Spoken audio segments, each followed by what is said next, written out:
Hello সৈয়দবাসী, আসসালামু আলাইকুম। আজকে ওবায়দুল ভাইয়ের পেআউট সেট আপ করে দেওয়া হলো। ওবায়দুল ভাই আমাদের পরিবারের সদস্য হয়ে গেল। আপনারা সবাই ওবায়দুল ভাই একটু সাপোর্ট করবেন।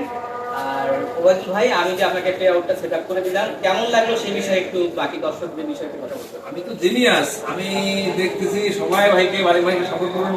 বারিক ভাই এত সুন্দর কাজ জানে আর এত একটা ভালো মানুষ, ওনাকে সাপোর্ট করবেন, সবাই ফলো করবেন এবং ওনার কাছে অনেক সবাই উপকৃত হবেন। কারণ সবাই আমরা ফেসবুক চালালে অনেক কিছু নিয়ম জানি না, কিভাবে পে আউট সেট করে, কিভাবে আমরা মনিটাইজেশন কিভাবে পাবো, কিভাবে রিলস বানাবো, কিভাবে ভিডিও করবো, কিভাবে পোস্ট করবো, কিভাবে ইস্যু আসবে, কোনটাতে ইস্যু আসবে না, অনেক কিছুই জানি। আমরা এইসব না জানি যদি ফেসবুকে এসব ছাড়ি, তাহলে তো আমরা কোনোদিন ওই অধরা সম্পর্ক থেকেই যাবো। মনিটাইজেশন পাওয়ার পর ওনার কাছে সমস্ত কিছু বললে উনি সব দিয়ে দেবে এবং উনি হেল্পও করতেছে ওনার জন্য কন্ট্রিবিউট করে। আপনারা যারা কন্টেন্ট মনিটাইজ মানে সোনার হরিণটা পেয়েছেন, অনেকে সেটআপ করেন, দ্রুত এই সেটআপটা করে ফেলবেন, কারণ ফেসবুক কিন্তু সময় দেয় না। পেআউট সেটআপ অনেক সময় চলে যায়, ডিজাইন হয়ে যায়। আপনারা যারা এই সোনার হরিণটা পেয়েছেন দ্রুত সেটআপ করবেন।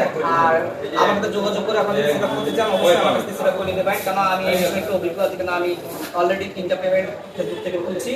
আর ফেসবুক থেকে কিভাবে পেমেন্ট পাওয়া যায় না পাওয়া যায় এই বিষয়ে আমাকে বিস্তারিত আলাপ করতে পারবেন। অনেক কিছু জানে না, ঠিক আছে? আপনারা অবশ্যই আমাকে যোগাযোগ করবেন এবং সুস্থ থাকবেন, ভালো থাকবেন।